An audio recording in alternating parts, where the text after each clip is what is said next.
I just watched teaser footage slices for the DJI Avata 360, and this does not look like a typical 360 drone.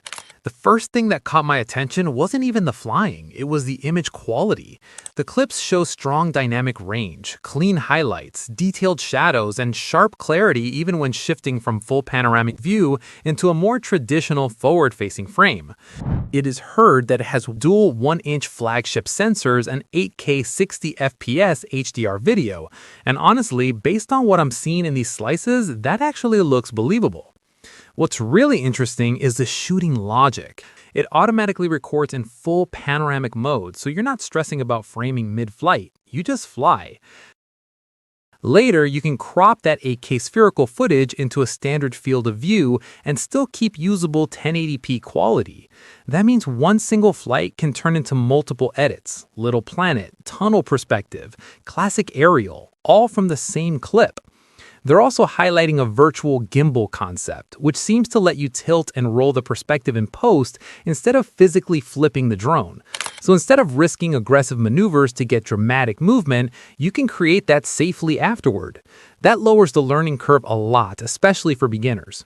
And speaking of safety, the teaser slices show close-range shots near buildings and people. Normally, that would feel risky, but this drone features integrated propeller guards and omnidirectional obstacle sensing. The guide even mentions a forward LiDAR system, which means it can actively detect and brake for obstacles ahead, even in very low light or near pitch black conditions.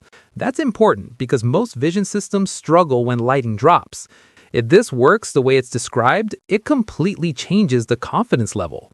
Close ground tracking, architectural fly-throughs, tighter spaces, they start to feel far more approachable instead of stressful. Transmission is another highlight. 04 Plus Full HD video transmission system with 1080p 60 FPS live feed and long-distance capability. For a panoramic drone, stable signal is crucial, and it supports both motion control and traditional remote control, so you get immersive flight without sacrificing precision. There's also pricing positioning being mentioned alongside the teaser info, starting around 2,988 RMB or almost $489. If that holds, pairing dual 1-inch sensors, 8K 60 FPS HDR video, 120 megapixel spherical photos, 04 Plus Full HD video transmission system, and omnidirectional obstacle sensing at that level is surprisingly aggressive. And from these footage slices, this feels less like just another FPV drone and more like DJI trying to make panoramic aerial filming effortless. So I'm curious, if 360 finally delivers flagship image quality and removes the stress of framing and obstacle anxiety mid-flight, would you switch? Or would you still stick with traditional FPV?